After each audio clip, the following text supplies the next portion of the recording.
Seja um pouquinho diferente daquilo que você já ouviu, mas não vou te falar nada inusitado, né? Porque quem tem as coisas novas é o Espírito Santo, né? Amém. Amém, aleluia. Como você, eu também estou aprendendo, e à medida que a gente vai aprendendo, a coisa mais deliciosa, e eu quero te aconselhar a fazer isso, é você compartilhar aquilo que você foi aprendendo. Você vai aprendendo da palavra aqui, vai ensinando, compartilhando com as pessoas. Está ouvindo bem aí atrás, pessoal? Amém. Vai compartilhando para que você também fique com esse sedimento no seu coração.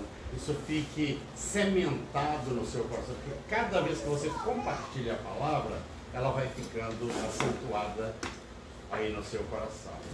Amém? Então procure compartilhar. Então a coisa que eu mais amo é compartilhar aquilo que eu aprendi, que eu tenho aprendido. Glória a Deus. Amém? Amém. E Aleluia. a palavra de Deus diz, né, de graça recebestes, de graça dai. Hoje eu compartilhei com vocês ali a maneira maravilhosa como foi que Jesus me alcançou, né? E do mesmo jeito que Ele alcançou a minha vida, eu vou alcançar a sua vida também. Ele está aí, eu alcancei a sua vida. Amém. Você pode estar aqui pensando que você, estou aqui sentado e tal, mas Jesus está aqui, né? Jesus está do seu lado, Ele está agindo, Ele está vendo seu coração, Ele está vendo, lendo o seu pensamento em tempo real. Entendeu? Então, vou compartilhar com você aqui algumas coisinhas aqui, mas é algo assim para a nossa edificação, porque a palavra de Deus, ela é viva, ela é poderosa, ela é eficaz, é mais penetrante do que uma espada de dois gumes. Ela penetra no nosso íntimo a ponto de separar espinha de medula, alma de espírito, e é apta para discernir os intentos do nosso coração. Então, se você de vez em quando sentir uma tentação, eu acho que eu vou cerrar as persianas dos meus olhos aqui, não deixa não. Não deixa que os seus olhos se fechem, mas fique aceso na palavra. Aleluia. Amém? Aleluia. Fique aceso na palavra, porque é como a minha irmã estava falando aqui, como a pastora Vera disse aqui.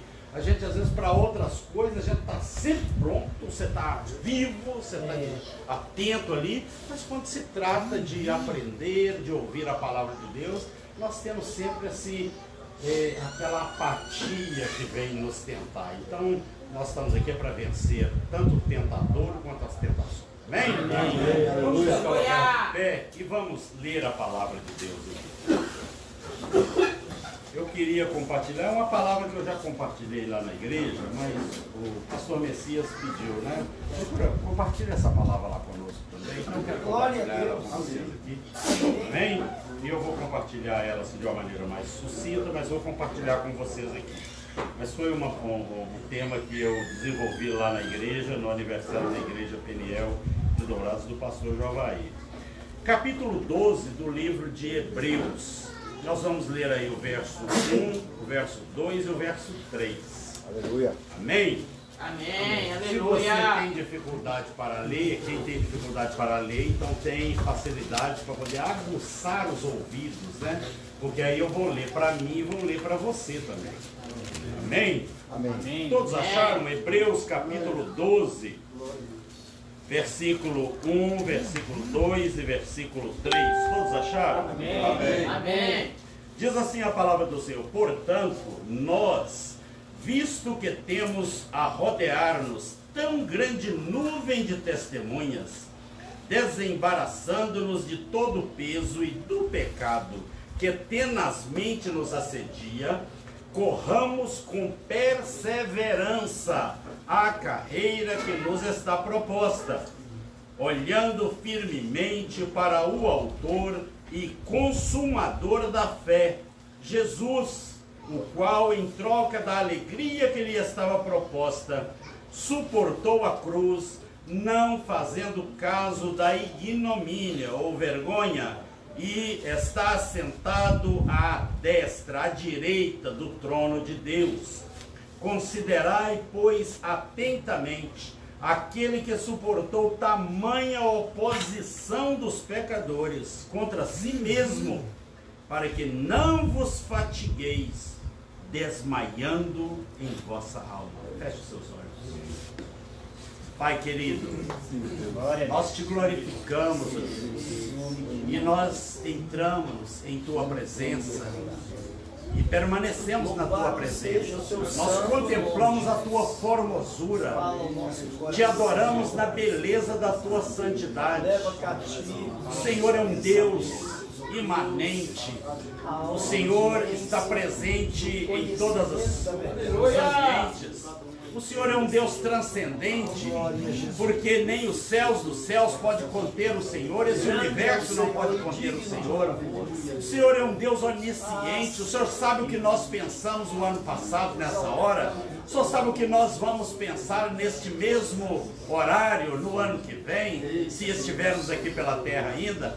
O Senhor é um Deus onipotente, todo poder e toda autoridade está nas suas mãos. Senhor, em nome do teu Filho Jesus, graciosamente, inclina, Senhor, teu coração amoroso sobre cada um de nós, flua sobre nós o teu Espírito, encharca o nosso coração com a tua graça, venha com o teu sangue, purificando a nossa consciência de obras mortas, o nosso coração de todo pecado, e o nosso Espírito, Senhor, ele seja conformado à soberana vontade do Filho de Deus. Gera em nós, ó Pai, o caráter do teu Filho. E faze-nos, ó Deus, recuperar em nós, Pai, a imagem e a semelhança do teu Filho, Jesus, para que nós possamos viver uma vida, Senhor, que glorifique, que dignifique, que honre, que exalte a tua soberana glória e a tua soberana graça. Recebe o nosso amor, recebe a nossa gratidão. No precioso nome do Senhor Jesus nós oramos. Amém. Amém. Aleluia. Eu queria, pode sentar, meus irmãos. Eu quero então compartilhar com vocês aqui, né, algumas coisas. Aqui ele está dizendo aqui que nós devemos olhar, né, para o autor e consumador da nossa fé, que é o Senhor Jesus. Todos nós podemos olhar na mesma direção e vermos coisas diferentes, porque isso vai depender da nossa cultura, vai depender do que está na nossa mente, vai depender do que nós estamos priorizando no nosso coração, mas nós podemos também ter oportunidades variadas a partir dessa experiência, porque nós somos diferentes, nós pensamos diferentes, nós agimos diferentemente um do outro, e tudo isso porque nós temos um olhar exterior e temos um olhar interior. No olhar interior, nós retiramos as impressões de tudo que compõe esse mundo que está à nossa volta e introjetamos para dentro de nós, da nossa mente, e aí também nós vamos formar o nosso olhar interior, né? Então, Deus tem um propósito para com cada um de nós, para que nós olhemos numa direção certa. Porque se nós olharmos numa direção errada, nós também vamos chegar num ponto errado. Deus tem como propósito que nós olhemos na direção certa. E a direção certa é a palavra. Ela é lâmpada para os nossos pés, ela é luz para os nossos caminhos. E eu quero compartilhar com você também, né, dentro desse escopo aí, desse contexto, desse postulado, eu quero compartilhar com você 3 direções para onde, impreterivelmente, todo ser humano precisa dirigir o seu olhar. Deus tem propósito que nós olhamos na direção certa. Aleluia. Mas para nós discernirmos a direção certa, nós precisamos lançar o nosso olhar em 3 direções. Primeira direção que nós precisamos lançar o nosso olhar é para o passado. Porque todos nós temos uma história. E não é olhar para o passado para poder ficar agarrado nas coisas lá do passado. Ai meu Deus, a música do Chutãozinho, Gororó, né? A música do Lelé de Camargo e Lucimano, aquilo ali me faz. Não, não é nada disso. Não é nada disso. Todos nós temos uma história, nós precisamos olhar para o passado, porque quando nós olhamos para o passado, e ali nós temos uma visão do que é que foi que aconteceu, nós podemos aí assim tirar as impressões para outra direção que nós precisamos lançar o nosso olhar. Nós vamos ver que lá no passado, e é por isso que nós temos a Bíblia, lá no passado nós vamos ver que Deus, esse é um tema que eu quero fazer um estudo à parte com vocês aí, né? Plano eterno de Deus, eu quero compartilhar alguma coisa com vocês sobre isso aí, nos nossos estudos aí, diários. Mas lá no passado, quando nós olhamos para o passado, nós vamos entender uma gama de coisas que nós precisamos ter diante de nós. Primeiro, lá no passado havia somente a eternidade. Na eternidade, esse Deus maravilhoso, Criador poderoso. Olha, quando eu estou te falando de Deus, nós não estamos falando de um deusinho qualquer, não. Nós estamos falando de um Deus Criador bendito, um Criador todo poderoso. Esse Deus abriu na eternidade porque Ele engendrou, Ele preparou um plano maravilhoso, onde eu e você estávamos incluídos nesse plano. Ele abriu um parênteses nessa eternidade. Nesse parênteses, ele criou um universo. Antes de criar o universo, ele criou tempo e espaço. Tempo e espaço, meu irmão, existe só para mim e para você, só para ser humano, só para isso aqui, para Deus não. Por isso é que a palavra de Deus diz que um dia para Deus é como 1000 anos, 1000 anos como um dia. Então, ele abriu esse parênteses na eternidade. Nesse parênteses, ele criou o tempo e o espaço. E no tempo e no espaço, ele criou o universo. No universo, ele então criou esse planeta chamado Terra. E aqui ele criou o homem. Ali naquela região onde hoje é o Iraque, confluência do rio Tigre, rio Eufrates, ele plantou o Éden, onde ali ele colocou os nossos primeiros pais, Adão e Eva.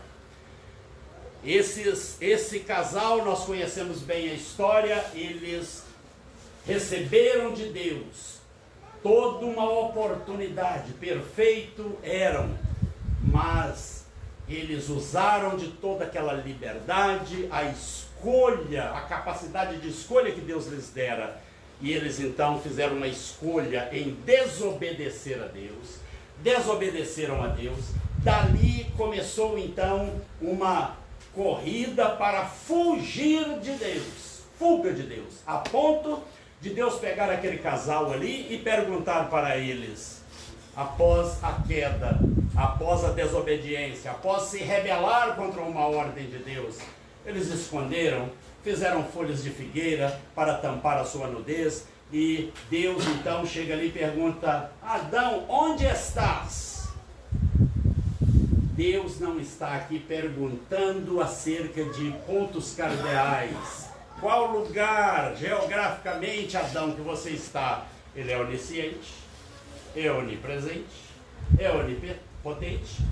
Ele sabia onde que Adão estava, mas em relação a mim, Adão, em relação ao meu amor por você, em relação a tudo que eu te dei, onde que você está em relação a todo o plano e o propósito que eu estabeleci para você? Onde que você está? Nós vimos ali, meus irmãos, não vou me ater muito aqui, nós vimos que dali esse homem então foi expulso do jardim. Aquela região ali onde, mais ou menos, é a antiga Pérsia, onde é o Iraque hoje, né? Aquele casal então saiu. Nós vimos que eles povoaram a terra agora com uma natureza pecaminosa, carregando um pecado na sua vida. E eles vão povoando a terra. E ao povoar a terra, nós vamos ver que o também fez crescer a sua capacidade de pecar e afrontar a Deus com o seu pecado, na sua rebelião. A ponto do gênero humano ter se corrompido a tal propriedade que Deus falou: vou exterminar o homem da terra. Veio o dilúvio. No dilúvio nós vimos que Deus ali, tem hora que eu fico pensando, eu faço umas viagens na Bíblia, né? Eu fico imaginando ali que Adão tinha ali netos, né? Ele tinha ali, eu penso ali, Lameque, aquela turma ali. Adão tinha ali muita. Eu fico imaginando como que Adão se sentia quando um dos seus netos ali chegava para ele e falava: Adão, como é que era lá no Éden? Eu falei: não vou tocar nesse assunto comigo, não. Fala comigo nisso, não. E nós vimos que Deus, ele então encontrou Noé, um homem justo no meio de uma geração corrupta e corrompida. Orientou aquele homem para equiparar uma grande barca. Naquela barca ali, meus irmãos, se você parar para você pensar, o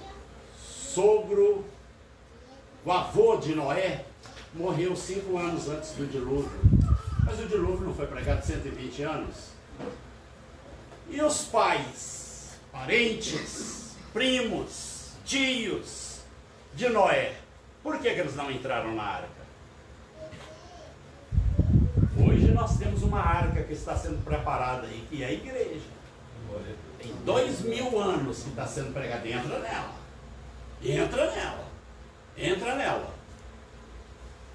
E a maneira de você, a porta para entrar nessa arca é Jesus Cristo. Tem outra porta não. Jesus é a porta. Mas nós vimos que ali naquela arca entrou apenas Noé, sua esposa, seus 3 filhos, Cão, Sem e Jafé, suas 3 noras.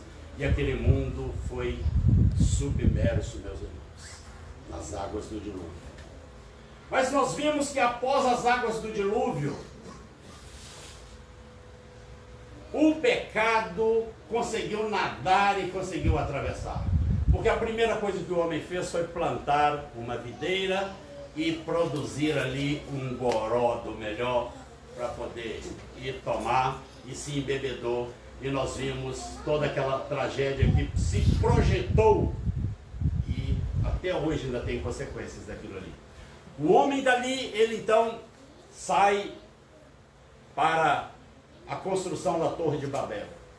Uma maneira de chegar diante de Deus, a tentativa de chegar diante de Deus e falar: por que você fez isso? Por que o senhor fez isso conosco?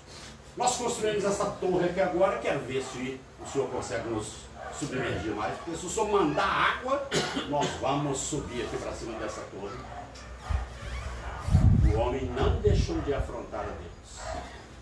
Mas só que uma coisa que o homem não sabe, que está escrito lá no livro de Pedro e em outros lugares também, é que os céus que agora existem e a terra que agora existe estão entesourados para o fogo. Meus irmãos, e lá no livro numa das cartas de Pedro está escrito que os elementos ardendo se desfarão. Você sabe o que é, como é que explode uma bomba atômica? Fissura nuclear, fissão nuclear.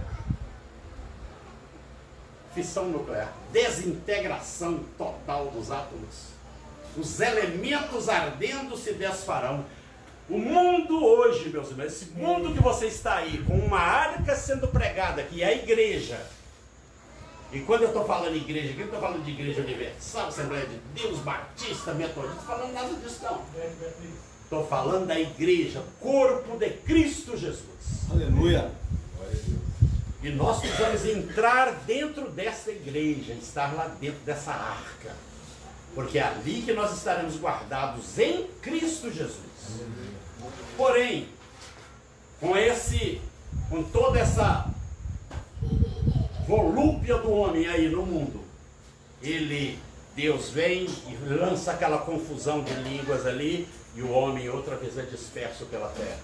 E a sair daí, se você for olhar a história, estou só dando para você aqui um panoramazinho aqui, né? Se você for olhar na história, você vai ver que o homem começa a construir os seus impérios. Nós vimos que surgiu na terra um grande império, o Império Egípcio. Esse Império Egípcio ele foi destruído pelo Império Assírio. O Império Assírio foi destruído pelo Império Caldeu. O Império Caldeu foi destruído pelo Império Medo-Persa. O Império Medo-Persa foi destruído pelo Império Greco-Macedônico de Alexandre o Grande. E o Império Greco-Macedônico foi destruído pelo Império Romano. E o Império Romano, poderoso Império Romano, foi destruído, meus amigos, enquanto os Césares romanos estavam ali nas suas orgias, como Calígula, que pegou o cavalo dele e nomeou o cavalo dele senador de Roma. Eles estavam naquelas orgias ali dentro do Império Romano. Os bárbaros germânicos, aquelas hordas, tribos germânicas, ostrogodos, visigodos e outros godos para lá, eles se afronteiraram, eles cercaram o Império Romano e destruíram um dos exércitos mais bem equiparados do mundo. Sabe por quê? Porque o Império Romano estava preparado, o seu exército estava preparado para lutar contra exércitos bem enfileirados e alinhados. Mas os bárbaros não tinham um exército assim, eles lutavam, era na doida, nas florestas. Como os Estados Unidos, que pereceram 57 mil americanos nas florestas do Vietnã e do Camboja. Esse império de bárbaros, ele deu origem então aos 10 reinos que foi profetizado lá no livro de Daniel. Chegou ali o Império Carolíngio e outros impérios. E nós estamos chegando aqui na Idade Média, né? Estamos chegando na Baixa Idade Média e na Alta Idade Média.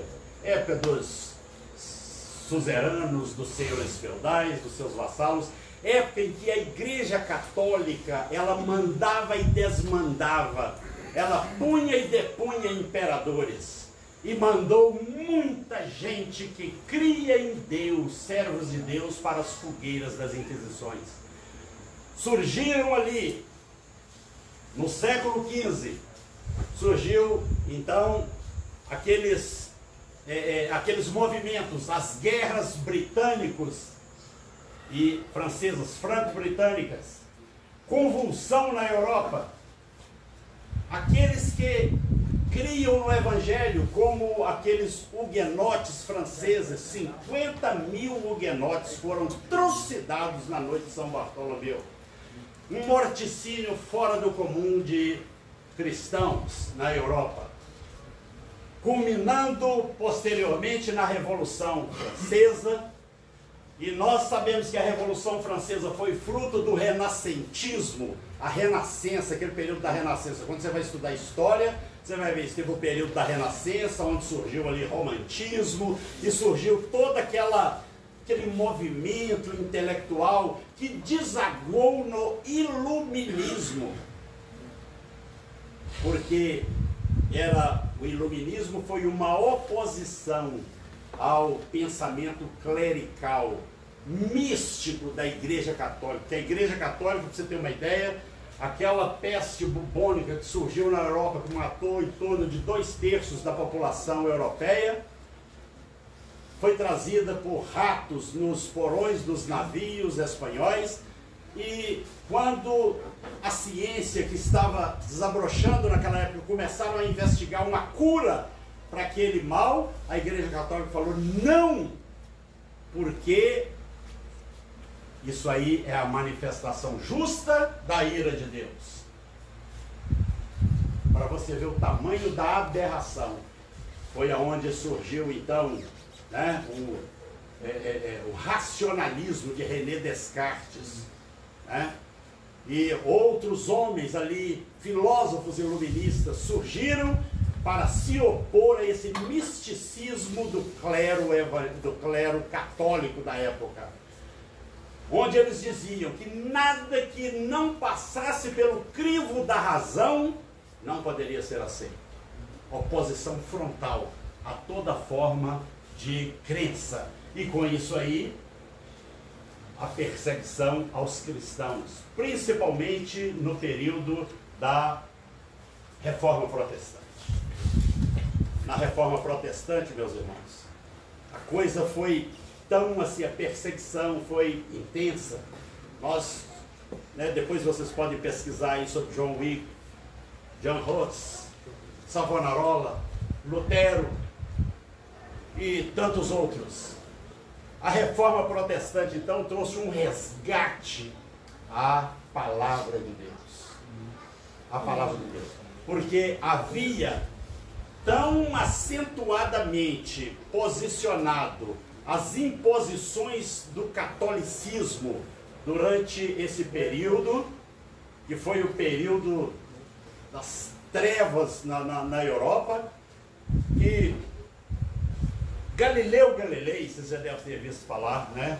A ciência era incipiente naquela época, foi quando Isaac Newton descobriu a lei da gravidade, e surgiu ali Galileu Galilei, Nicolau Copérnico, e o Galileu Galilei falou, olha, o sistema que nós temos aqui em astronomia é o sistema heliocêntrico. A Igreja Católica falou, não, você vai para a fogueira, porque o sistema é geocêntrico. Vou te explicar o que é isso aqui bem rápido. Sistema geocêntrico, a Terra é fixa e o Sol com todos os planetas girando em torno. Porque o homem foi criado por Deus, posto na Terra, a Igreja Católica falou, não, a Terra tem privilégio. Então o Sol e tudo mais está girando em torno dela. Mas Galileu Galilei e Nicolau Copérnico, eles descobriram que não, que o Sol é fixo, o sistema é heliocêntrico. O Sol é fixo e todos os outros astros, inclusive a Terra, gravitam em torno do Sol. E é o que está aí até hoje. Mas a Igreja Católica chamou Galileu Galilei e falou com ele, você vai aqui reconsiderar o seu posicionamento. Porque se você não reconsiderar o seu posicionamento, nós vamos fazer um churrasco com você na fogueirinha ali. Nós vamos te queimar você na fogueira. O sistema é heliocêntrico ou é geocêntrico? Galileu Galilei dizem que ele pôs os dedos assim e falou, não, realmente a Terra é fixa e o Sol gira em torno dela. Mas está aí até hoje. Dado isso aí, meus irmãos, surgiram então, com esse movimento aí, você tem ouvido falar muito na Reforma Protestante, onde realmente foi resgatado, né? Lutero colou aquelas 95 teses lá na porta daquele castelo de Wittenberg, né? Onde ali ele falou, o justo viverá pela fé. Aleluia. Então ele se opôs tanto ao misticismo católico quanto ao racionalismo reinante na época. O justo viverá pela fé. E a partir daí, meus irmãos, a Europa todinha foi o berço, meus irmãos, de tudo isso que nós temos aqui hoje, uma Bíblia. A Europa foi o berço. Mas no século XVIII surgiu um movimento na Europa, criado por um teólogo chamado Friedrich Daniel Sollenmarker. É difícil falar o nome do cara, um alemão. Sollenmarker. Esse camarada foi um teólogo liberal, junto com Baruch Spinoza, outro teólogo liberal. Somado aos pensamentos dos filósofos, todos racionalistas e todos liberalistas da época, esse homem começou a jogar bombas, meus irmãos, de relativismo em cima da fé pura e simples da palavra. Onde eles questionavam que a Bíblia, ela não tem em si mesma uma autoridade ou ela seja uma verdade absoluta. Então começou-se a questionar isso aí. Ora, se a Bíblia não é uma verdade absoluta, ela não tem a palavra de Deus de forma absoluta, cada um de nós vai ter uma verdade relativa. relativa. Disse também que os milagres de Jesus são todos passivos de crítica, aquilo não aconteceu. Isso, a teologia liberal trouxe isso aí, dizendo o seguinte, que cada pessoa pode ter a sua fé do jeito, e a sua verdade do seu jeito. Aí, meus irmãos, eu não vou aqui me postergar nem me prolongar muito nisso, porque é coisa que depois você pode pesquisar por você mesmo. Tem um livro aí maravilhoso, porque saiu um americano dos Estados Unidos e foi estudar lá na Alemanha, na época exatamente da efervescência dessa teologia liberal de Schleiermacher e de Spinoza e outros teólogos liberais, né, somados aí às filosofias, né, de Immanuel Kant e tantos outros. Não vou aqui, né, não são dignos da gente ficar perdendo tempo com isso. Mas esse homem, ele saiu daqui, foi estudar lá. Ele viu que a aberração era tanta, que os ataques à palavra de Deus eram tão frontais e tão muito bem elaborados, que a pessoa carecia de uma capacidade argumentativa muito bem elaborada também para contrapor a toda essa investida contra a palavra de Deus. E ele escreveu, voltou para a América então e escreveu um livro, Cristianismo e Liberalismo. Se você tiver a oportunidade um dia, você leia esse livro. Cristianismo e Liberalismo. Mas foi por causa de todo esse racionalismo que eu estou te falando, de todo esse liberalismo, que a igreja na Europa morreu. Porque onde o liberalismo teológico chega, ele mata a igreja. Ele destrói a igreja. Ele faz a igreja secar de dentro para fora. Foi por causa desse racionalismo, desse existencialismo e desse liberalismo que tantas mortes, meus irmãos, surgiram nas revolução bolchevistas de 1917, na antiga União Soviética. Morreram 70 milhões de pessoas na Revolução Cultural Chinesa e continuam morrendo gente através das revoluções hoje. Mas surgiu um indivíduo chamado Antonio Gramsci, um italiano, seguidor de Karl Marx. Esse camarada, ele falou, olha, nós não podemos ficar fazendo revoluções armadas, né?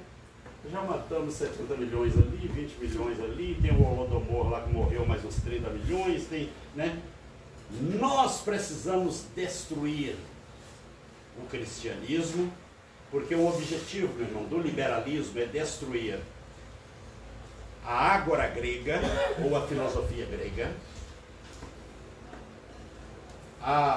os princípios judaico-cristãos e destruir o direito romano, que são a base da civilização ocidental, onde nós estamos.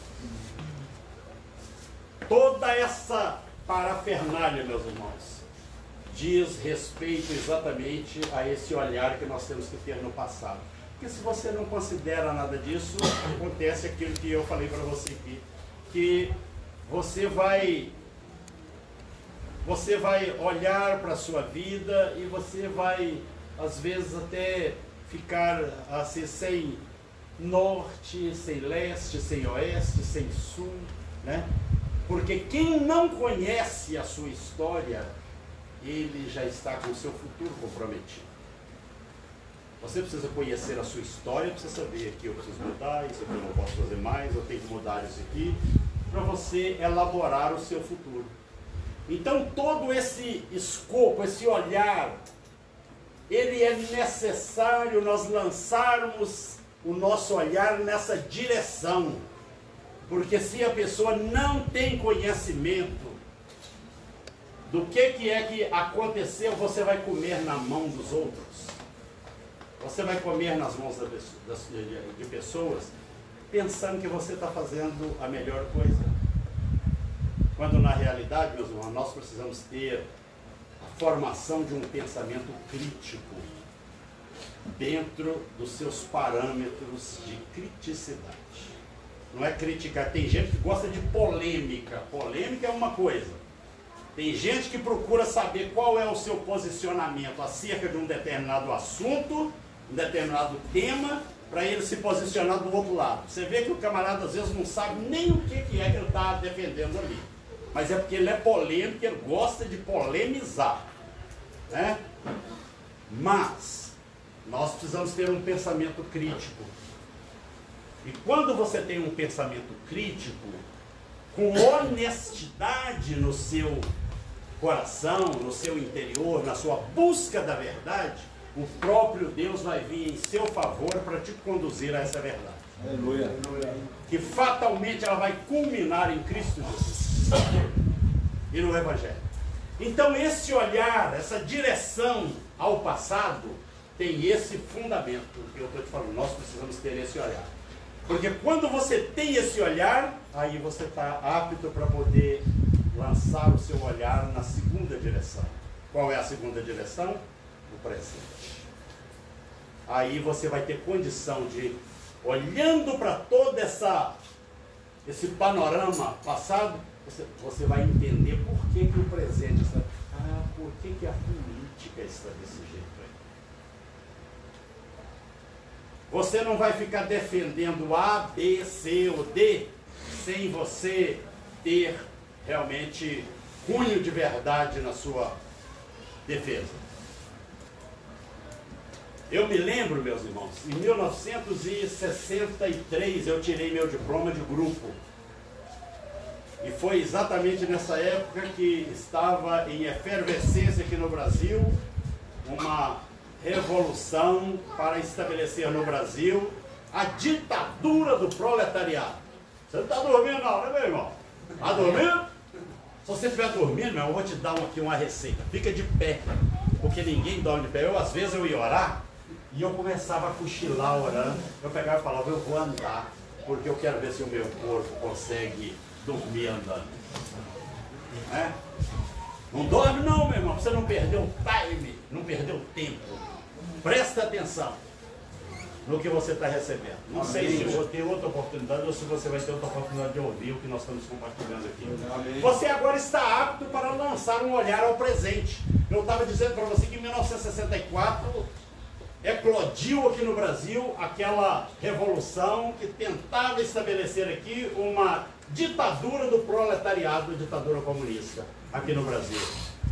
E foi exatamente a época em que os militares, eles fizeram aquela intervenção e hoje plantam aí você vai nas universidades hoje, eles plantam ali uma mentira na cabeça das pessoas. É mentira, meus irmãos. Porque eu estava lá em 64 e eu vi o que é que esse pessoal fazia. Estava roubando bancos, matando gente, produzindo guerrilha. E vários grupos guerrilheiros nesse país. E a conturbação era total. E nós estávamos caminhando exatamente para se tornar uma outra Cuba. Cuba havia caído nas mãos do comunismo em 1959. E em 1964 a coisa estava aqui no Brasil. Olha a situação que está lá em Cuba hoje.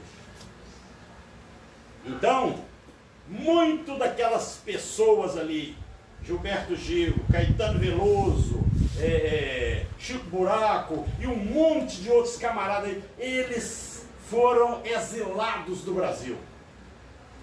Foram exilados do Brasil. Juntamente com um monte de outros defensores desse tipo de ideologia.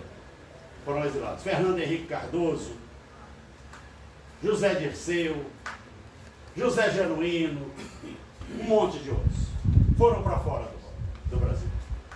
Quando foi em 1988, aconteceu a promulgação da nossa Constituição. Essa Constituição que está aí. E nessa Constituição, então, nós vimos que ali ficou definido e delineado uma série de procedimentos. Uma das coisas que eles tomaram como procedimento logo em seguida foi aquela anistia total e irrestrita. Eu lembro que o último governo militar desse país, que foi o João Batista Figueiredo, ele falou o seguinte: olha, vocês querem, e eu vou então reconhecer e liberar esse sindicato de trabalhadores como um partido. Mas vai chegar o tempo que vocês vão querer tirá-los do governo, e vocês só vão conseguir fazer isso através de muito sangue derramado.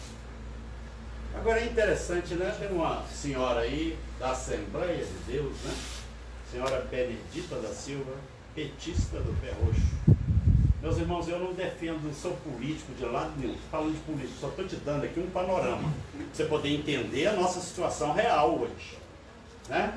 E nós temos que falar a verdade, porque hoje nós estamos reféns de uma mídia canalha, mentirosa, que tem mentido para o grosso dessa população, que não tem acesso a outros canais de informação, tem que beber nas mãos da Rede Globo e nas mãos de outros canais aí, que recebem bilhões de dinheiro desse governo aí, e então para poder fazer propaganda para ele, todo despistado.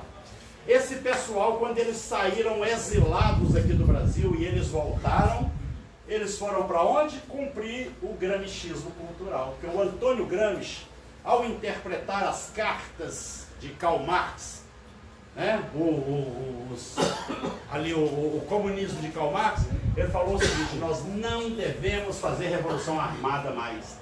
Nós precisamos ganhar as universidades, ganhar a cultura, o meio artístico, precisamos ganhar aí todos esses ambientes, né? A música, a MPB.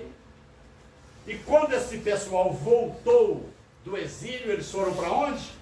Eles foram para a MPB, eles foram para o teatro, eles foram para as cátedras das universidades, são professores, eles foram se tornar jornalistas. Grande parte desses jornalistas aí são tudo de viés comunista. E eles ocuparam também as reitorias das universidades. E hoje, o que acontece hoje? Nós vemos, eu ouvi esse governo aí falando o seguinte: nós precisamos pegar as crianças e levar essas crianças para as nossas escolas.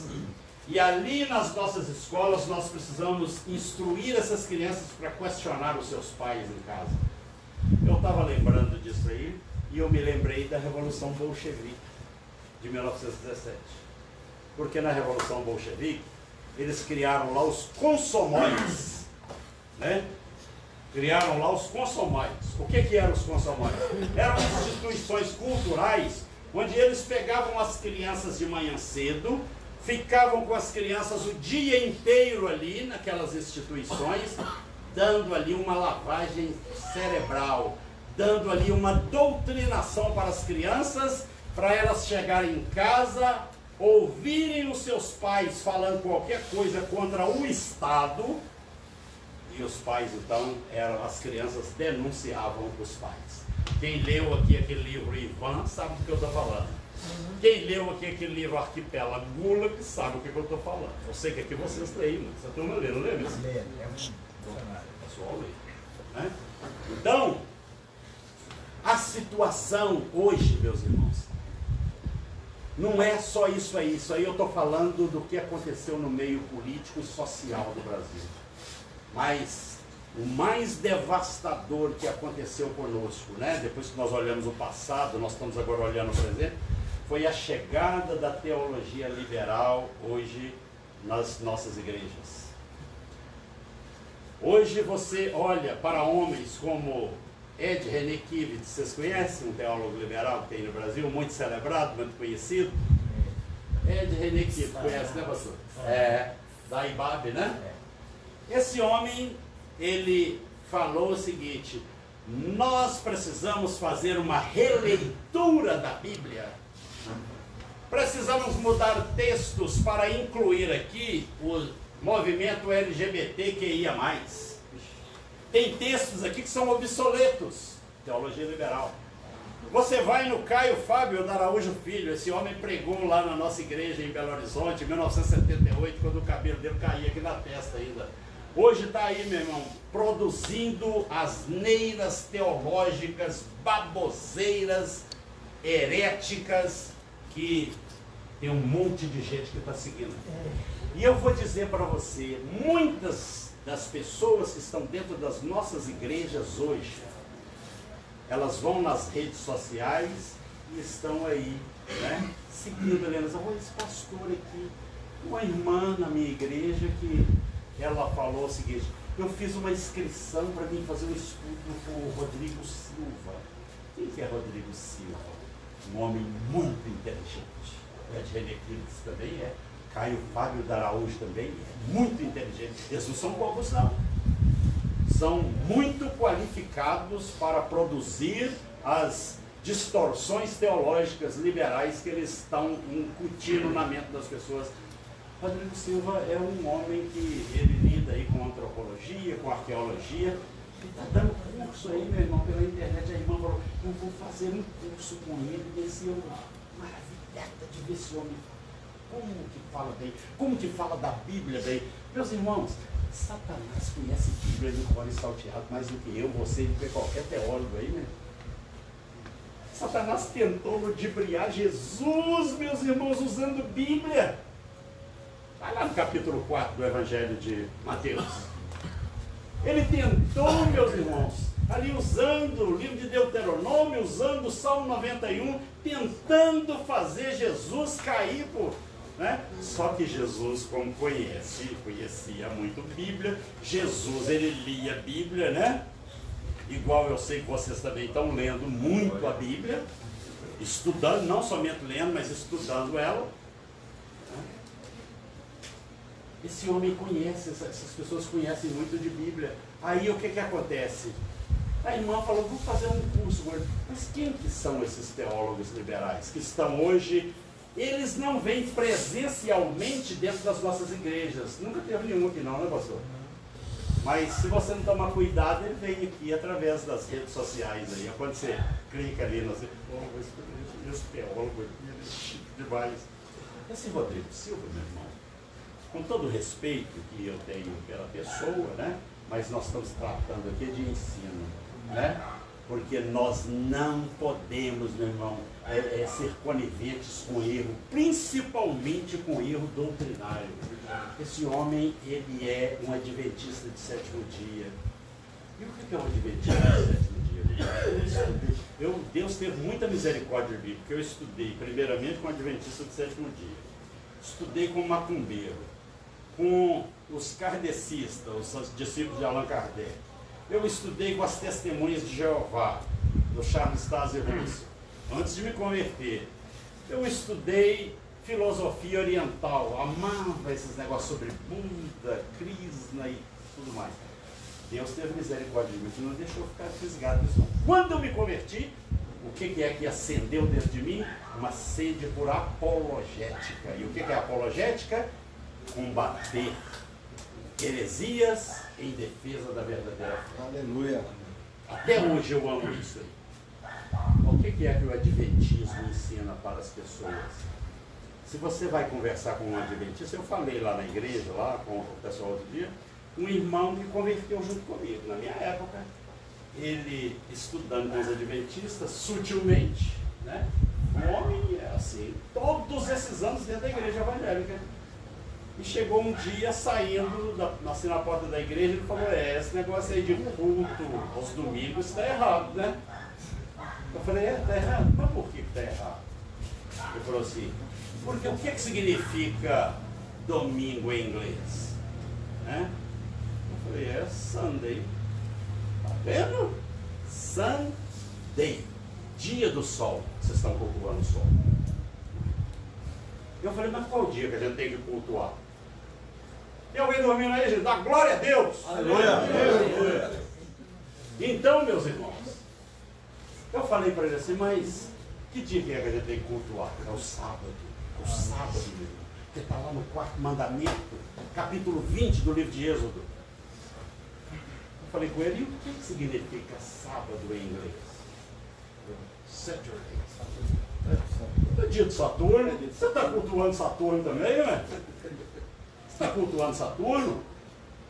Mas o problema do adventismo, meu irmão, não é sábado. O problema deles é juízo investigativo. Onde eles têm uma crença que Jesus está lá agora no tabernáculo celestiais, vendo lá se até Satanás pode ainda ser salvo. Está olhando lá quem é que merece ser salvo. Jesus não completou a obra dele na cruz. Mas tem um monte de gente celebrando isso aí. Quando você prensa, eu já vi em alguns debates alguém prensando esse moço aí, né? Ele espremido ali, ele acaba dizendo, tudo que eu sei, a nossa profetisa é Ellen Good White. Só profetada que essa mulher deixou. Só profetada. Mas tem muito livro que é lindo, tem muita gente lendo. Teologia liberal, meus irmãos. Teologia liberal. Se eu quisesse envenenar um de vocês, eu não ia chegar aqui com um vidro de estricnino e dar ele para você e falar para você, bebe. Você ia falar, você está louco? Não vou beber não. Mas eu ia saber qual é o prato que você mais gosta. Você gosta de lasanha? Você gosta de quê? De dobradinha com feijão branco? Você gosta de quê? Filé com fritas? É isso que você gosta?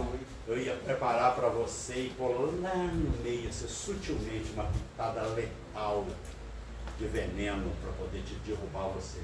É assim que Satanás age, meu irmão. Satanás não nos ataca onde nós somos fortes, não, meu irmão. Ele sabe que eu não ligo para drogas, que eu não tenho drogas, para mim não tem nenhum.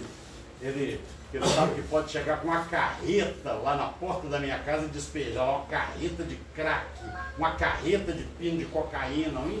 A Ambev pode chegar lá com um tonel daquilo, que para mim isso não vale nada. Onde que é que ele vai me procurar? Onde ele sabe que eu tenho ponto fraco.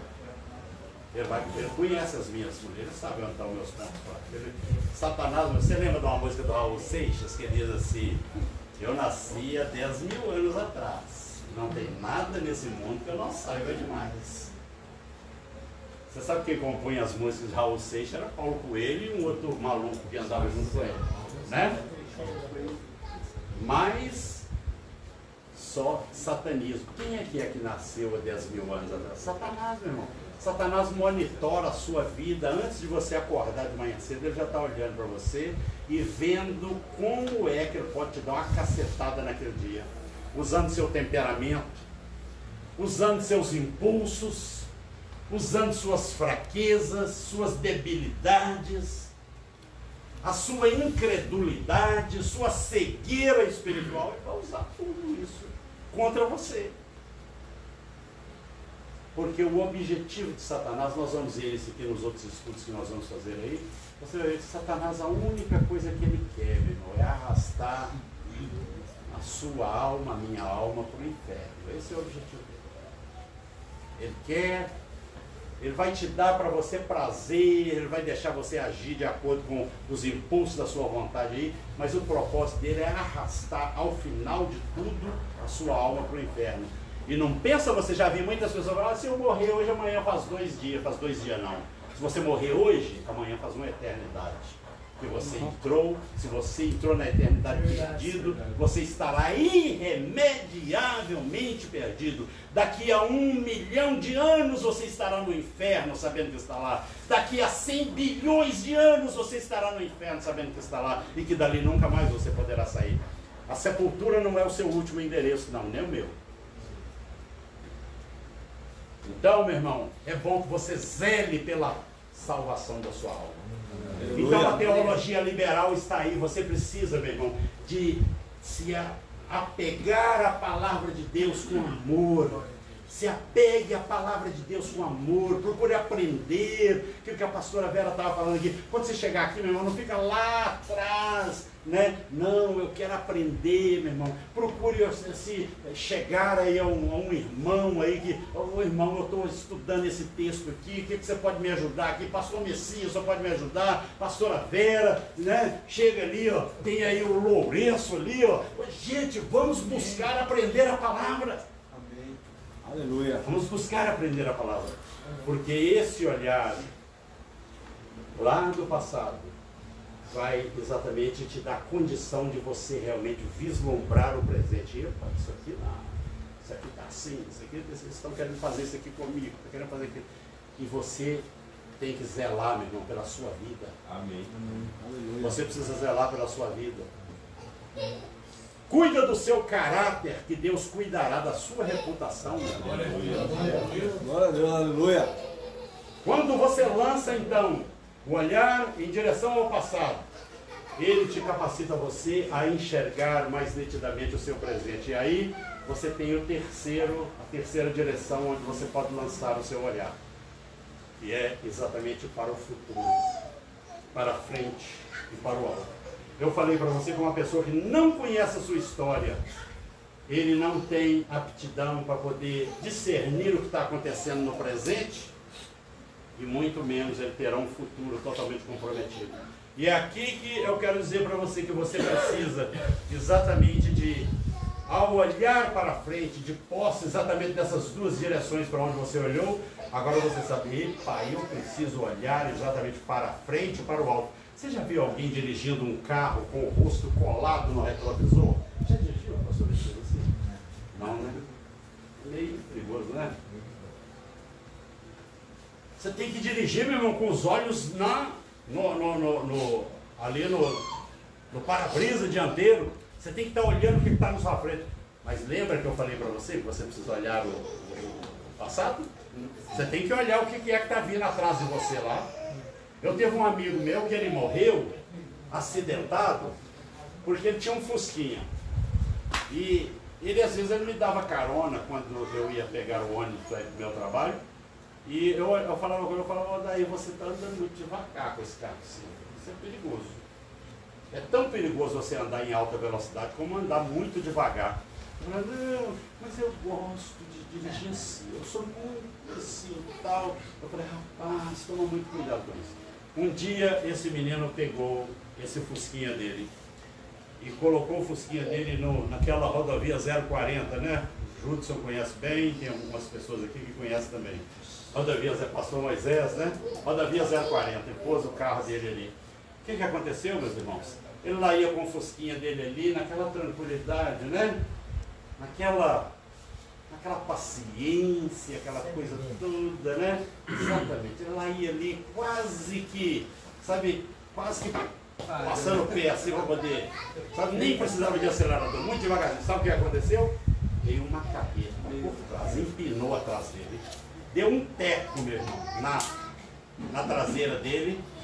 Ele perdeu o domínio do carro e foi para outra pista, veio uma outra carreta e simplesmente passou por cima dele. Morreu dessa forma. Então nós precisamos tomar muito cuidado, nós precisamos olhar muito para frente. E aqui ele diz assim, ó, olha aqui para você ver. E como que é, agora eu quero só aqui para nós encerrarmos aqui, eu quero compartilhar com você que como que é que nós olhamos então para o futuro e para frente. Você já viu o passado, você já olhou para o passado, você viu o negócio lá, né?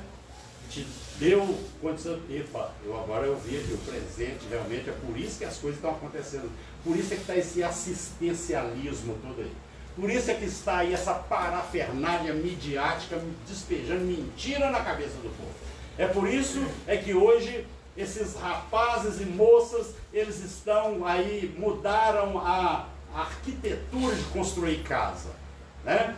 Eles antigamente batiam o alicerce primeiro, né, pastor? Eu vi que o senhor estava fazendo isso, você está fazendo ali as bases, né?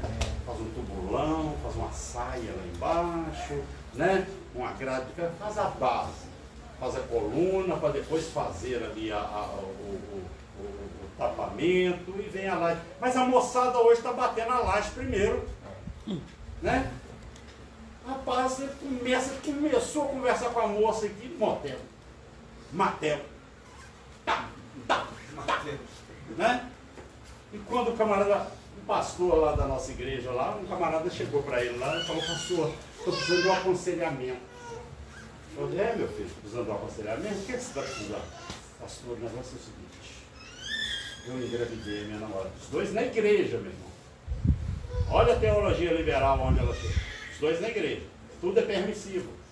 Tudo é liberado. Tudo está. Foi. Né?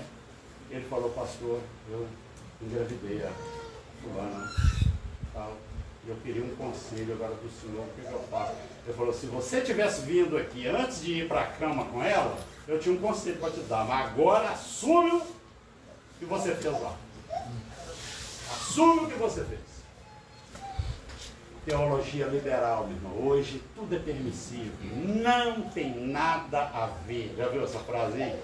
Cunhada no colo de Satanás, lá nas entranhas do inferno. Não tem nada a ver. As pessoas falam assim: você está querendo me julgar? É? Você está querendo me julgar? Deus conhece o meu coração. Né? Deus conhece o meu coração. Meu irmão, quem fala assim: você está querendo me julgar? Deus conhece o meu coração. Um rapaz me falou isso um dia. Eu falei: você não tem medo disso, não? De saber que Deus conhece o seu coração? Você não tem medo, não? Você não treme por causa disso, não? É? Porque é muito fácil a pessoa, ele está fazendo as coisas erradas. Eu tenho um rapaz aí num outro estado aí que eu falo com ele assim: você está tentando fazer o pecado dar certo na sua vida. O pecado não deu certo na vida de Satanás, não vai dar certo na sua vida também não. Né? Não deu certo na vida de Lúcifer, não vai dar certo na sua vida também não. Anda, meu irmão, aqui ó, no caminho. Agrade a Deus, que Deus vai satisfazer os desejos do seu coração. É? Então, a pessoa vai ali, meu irmão, tentando fazer as coisas, esse liberalismo, né? Que vai graçando para dentro das nossas igrejas, e as pessoas vão agindo, e você não vê, meus irmãos, nenhum arrependimento quando a pessoa comete. O grande problema do ser humano hoje não é nem o pecar, é o não se arrepender do que faz, do seu pecado. É não se arrepender do seu pecado. E nós vimos que João Batista, quando começou sua pregação, ele falou: arrependei-vos. Nós vimos Jesus logo em seguida, depois de João Batista, vem falar: arrependei-vos e crede no Evangelho. Arrependimento, meu irmão, é uma tomada de posição em direção contrária. E a palavra de Deus diz que sem arrependimento não há remissão de pecado. Teve uma moça aí, eu vi uma história há pouco, teve uma moça que os pais dela, né, filha única, os pais levou dentro de num consultório médico. E a moça estava com um sangramento. Quando o médico examinou ela, falou: essa moça acabou de ter um bebê. Acabou de ter um bebê. Aí a moça falou: não, só está enganado. Eu? Bebê? Não, não. Bebê não. Teve um bebê. Aí os pais dela vieram e falaram: não, doutor, só está enganado. Nossa filha não teve bebê, não. O médico falou: vocês tragam o bebê aqui, porque senão eu vou fazer uma denúncia. Tragam esse bebê aqui. Daí a pouco chegou uma caixa de isopor com um feto lá dentro. Nenhum arrependimento, né? Nenhum arrependimento. Tentativa de encobrir o seu pecado. O ser humano hoje, ele peca e ele quer encobrir o seu pecado. A palavra de Deus diz que aquele que encobre os seus pecados, meu irmão, ele nunca prosperará. Meu irmão, a melhor coisa que tem é você pecou, meu irmão, confessa o seu pecado. 1 João 1,9: se confessarmos os nossos pecados, Ele é fiel e justo para nos perdoar os pecados. Aleluia. E nos purificar de toda injustiça. Por quê, meus irmãos? Porque a nossa justiça própria é trapo de imundície, diz o Senhor. E o que é trapo de imundície nas Escrituras, meu irmão? Era naquela época ela não tinha indústria de modas, né, pastor? O que era trapo de imundície lá? Deus compara quando você tenta justificar o seu pecado, o seu erro, Deus compara a sua justiça como aquele pano cheio daquela menstruação podre. É assim que Deus vê você tentando se justificar do seu pecado. É melhor confessar o pecado, não, porque Deus vai te purificar dele. Aleluia. Deus vai te levar você, meu irmão, a ser limpo. Ele vai pegar o seu pecado e jogar no mar do esquecimento. Mas é preciso que haja arrependimento, meu irmão. Você precisa lançar um olhar ao passado, ver o que você praticou lá atrás, e você, Senhor, eu fiz isso, eu quero que o Senhor me perdoe. Meu irmão, você não precisa ficar orando isso a vida toda, não. Uma vez, Senhor, eu assassinei alguém, Senhor, eu cometi isso, Senhor, eu roubei isso, Senhor, eu fiz isso, fiz aquilo, e eu quero que o Senhor me perdoe, e eu quero consertar essa situação. Se não tem jeito de você voltar lá atrás e mudar isso, Deus vai te perdoar você aí. Mas não encobre seu pecado não, porque você vai se dar mal. Porque aquilo que o homem faz em oculto, você lembra daquilo que eu falei aqui? Que as pessoas falam, você está querendo me julgar? Deus conhece o meu coração. Você vai lá naquelas 7 igrejas da Ásia Menor, lá no Apocalipse, né? Ali, você viu Deus ali falando com os pastores daquela igreja lá. Eu conheço o seu coração. Eu conheço o seu coração. Eu conheço o seu coração. Tiatira, eu conheço o seu coração. Pérgamo, eu conheço. É isso que Deus está falando? Não. Ele está falando, eu conheço as tuas obras.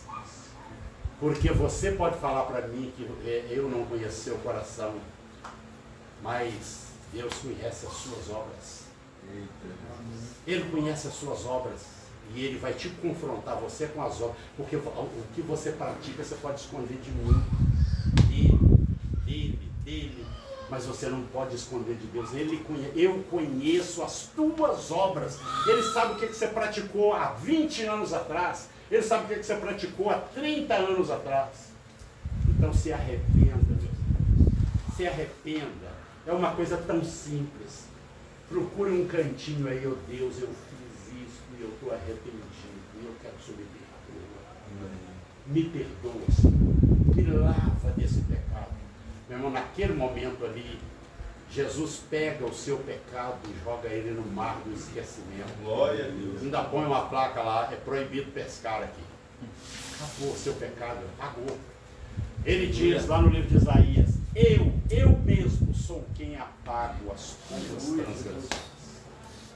Então, meus irmãos, o que é que nós precisamos fazer? Deixa eu olhar aqui bem rápido aqui para nós poder acabar. Tá bom? Como que é que nós olhamos para frente e para o alto, meu irmão? Nós olhamos aqui, ele diz, né? Deixa eu mostrar aqui como que é. Olhar para Jesus, meus irmãos. Está aí no verso 2, como nós já lemos. Olhar firmemente para o Senhor. Considerar a oposição que nós vamos enfrentar. Nós estamos aí no capítulo 12 do livro de Hebreus. Você precisa considerar a oposição. Olha aí para você ver no verso 3. Considerai, pois, atentamente aquele que suportou tamanha oposição dos pecadores contra si mesmo, para que não vos fatigueis desmaiando em vossas almas. Meu irmão, você olha para o alto quando você considera que Jesus suportou tudo para que você fosse. Aleluia. Você já pensou, meu irmão, lá na cruz do Calvário, Jesus falou assim, Deus meu, por que me desamparaste? Sabe por que Deus, o Pai, desamparou o seu Filho ali na cruz do Calvário? Para que você e eu fôssemos amparados. Aleluia. Para que nós fôssemos amparados. Ele desamparou o seu próprio Filho e nós precisamos considerar isso. Eu e você não podemos viver aí, meu irmão, na berlinda, na banguela da vida, não. Nós precisamos fazer caminhos retos para os nossos pés. Nós precisamos considerar então essa oposição que Jesus suportou. Nós precisamos também entender que na nossa luta contra o pecado, meu irmão, você ainda não teve que resistir até o sangue. Olha o verso 4. Olha aí para você ver. Ora, na vossa luta contra o pecado ainda não tendes resistido até o sangue. Você ainda não teve que lutar até o sangue. Sabe por quê? Porque Jesus já resistiu até o sangue por mim e por você. Aleluia. Glória a Deus. Mas você vai precisar de lutar, porque eu disse para você hoje que conversão, né? Conversão é um ato, né? A conversão é um ato. Você entrega a sua vida para Jesus e ali você converteu, né? Agora, meu irmão, santificação é um processo. Você precisa entrar nele. E Deus diz, o verbo está no imperativo, santificai-vos, desenvolvei a vossa salvação. Nós precisamos de fazer isso. Nós precisamos, para olhar para o alto, olhar para Jesus, considerar a oposição que ele suportou no nosso lugar, aceitar a luta da carne contra o pecado. Nós ainda não fomos até o sangue. Você precisa lutar dia a dia contra a sua carne.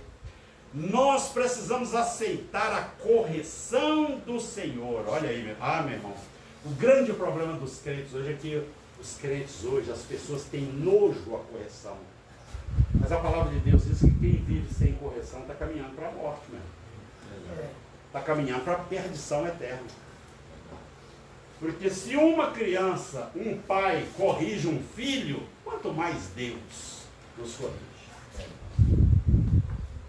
Olha só para você ver, versos 5, 6 e 7. Deixa eu ler aqui, acompanha aí comigo. Não dorme não, meu irmão, para você não perder o time. Verso 5, e estais esquecidos da exortação, que como a filhos discorre convosco?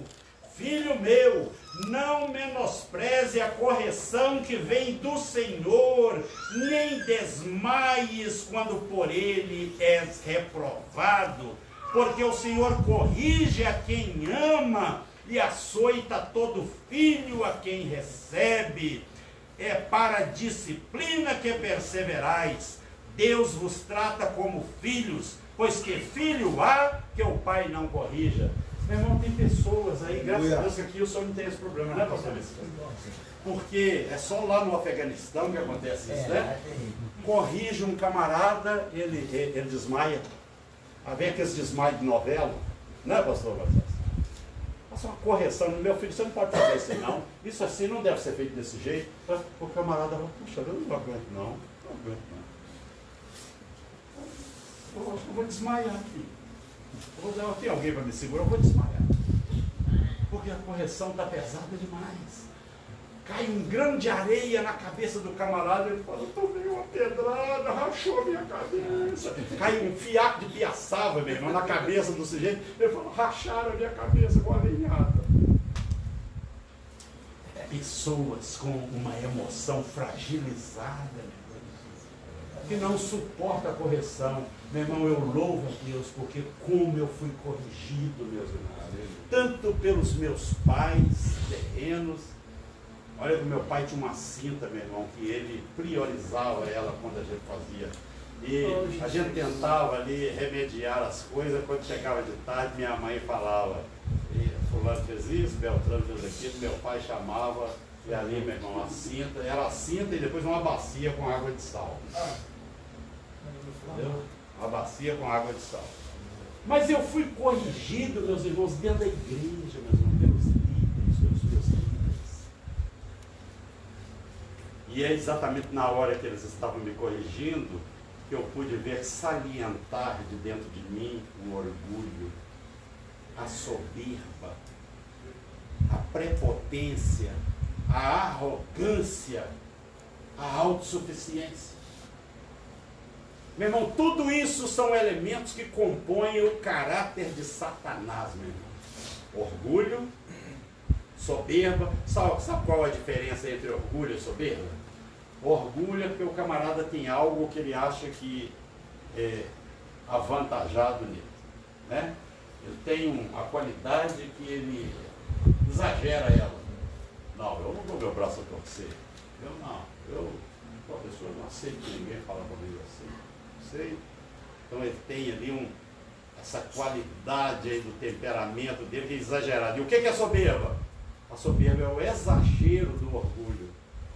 Meu irmão, a palavra de Deus diz que Deus não se aproxima, guarda isso no seu coração, meu irmão. Deus não se aproxima de uma pessoa orgulhosa e soberba. Sabe por quê? Deus o conhece à distância.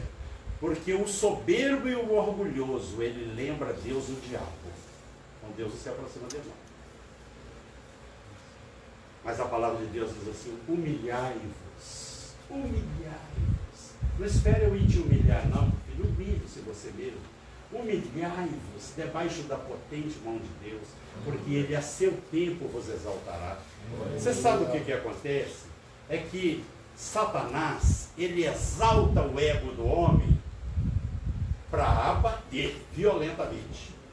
Deus abate o ego do homem para exaltá-lo ainda. Vamos terminar aqui, meus irmãos. Nós devemos aceitar a correção do Senhor, olhar para o alto, olhar para frente, olhar para o futuro, é você considerar tudo isso. É você acolher a disciplina como filho. Eu já falei para você hoje que disciplina é uma palavra que vem do mesmo radical da palavra discípulo. Quem anda sem disciplina, meus irmãos, está desgovernado pela vida fora. Uma pessoa sem disciplina, meu irmão, que coisa feia.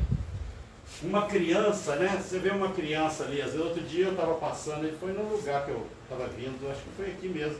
Uma criança, uma garotinha de mais ou menos ali, uns 3 anos, ela assim, a mãe falou um negócio, ela deitou no chão e lá no chão, lá, fazendo aquela, sabe?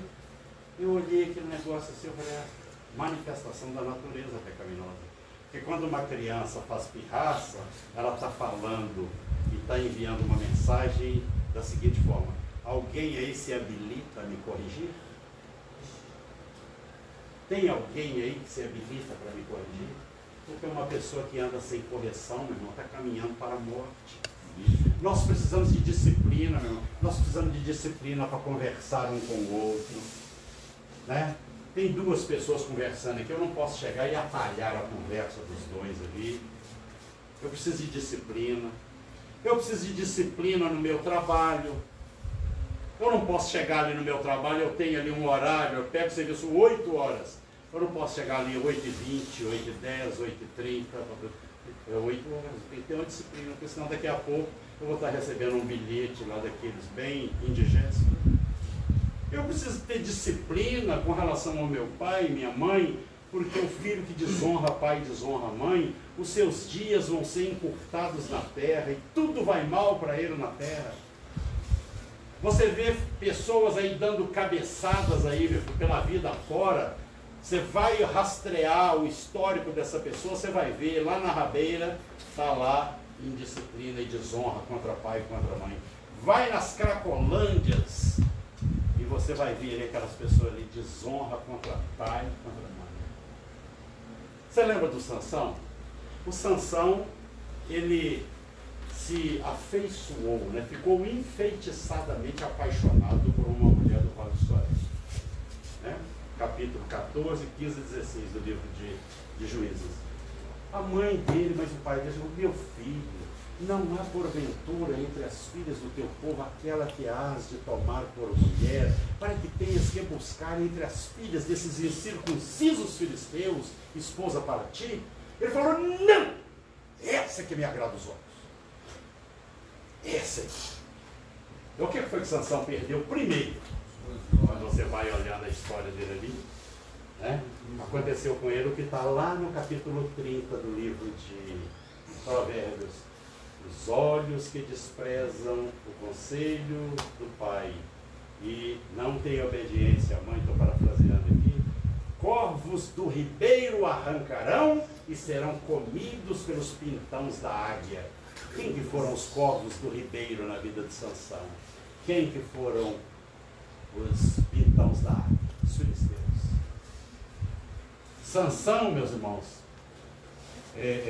Débora, Gideão foram juízes em Israel durante 40 anos. Sansão foi juiz durante 20 anos e a sua morte foi quase como um suicídio. 20 anos, seus dias foram encurtados na terra E ele morreu de uma maneira trágica. Deus, precisamos encerrar aqui. Acolhendo a disciplina como filhos. Olha aí, verso 8, 9 e 10. 8, 9 e 10. Mas se estáis sem correção, de que todos se têm tornado participantes, logo sois bastardos e não filhos. O que é um bastardo? Filho sem pai. Além disso, tínhamos os nossos pais, segundo a carne, que nos corrigiam e os respeitávamos, não havendo de estar em muito maior submissão ao Pai espiritual, e então viveremos? Pois eles nos corrigiam por pouco tempo, segundo melhor lhes parecia. Deus, porém, nos disciplina para aproveitamento, a fim de sermos participantes da sua santidade. Aleluia. Deus quer que você seja participante da santidade. Glória a Deus. Aleluia. Aleluia. Amém, Jesus. Por isso que ele te corrige.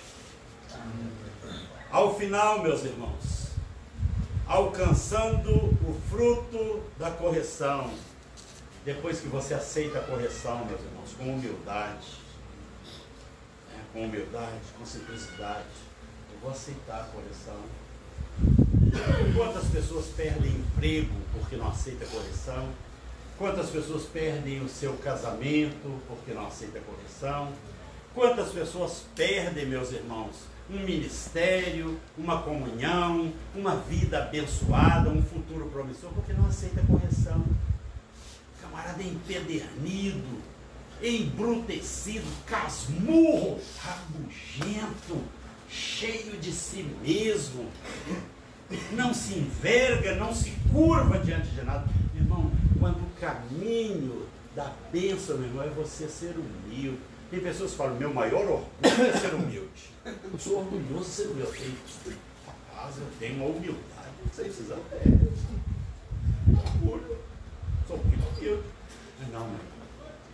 Ser humilde é você, meu irmão, andar ali sabendo o seguinte, que Deus, Ele é responsável pela sua vida nas mínimas e nas máximas coisas. Você não precisa pleitear nada, você não precisa peitar ninguém. Você entra dentro de um ambiente como esse aqui, ó, eu vou respeitar tudo, tiver toda a autoridade que tiver aqui, eu vou respeitar. Levantou um obreiro ali, eu vou obedecer ele. Eu estou te falando isso, meu irmão, porque o pastor Moisés conhece, o pastor Messias, a pastora Vera. Nós viemos de um ministério que realmente a coisa é assim, ó. E a gente precisa obedecer. Na hora parece ruim, mas olha onde nós estamos. Aleluia. Porque o poder vem da posição que a pessoa ocupa, mas a autoridade, meus irmãos, vem do caráter. Caráter humilde. Aí você tem autoridade. Você não precisa gritar com ninguém, você não precisa de se indispor contra ninguém, porque você sabe que você tem um Deus que zela pela sua vida. Então, o fruto de toda essa correção, meu irmão, vai produzir na sua vida gozo, alegrias e muita paz na sua vida. Então, diante de um passado de lutas que nós vimos, dores e tragédias na vida, vivenciando a realidade de um presente que está aí afetado por esse passado, e as consequências nós conhecemos muito bem, porque nós podemos somar essas consequências desse passado às nossas experiências nefastas também no dia de hoje.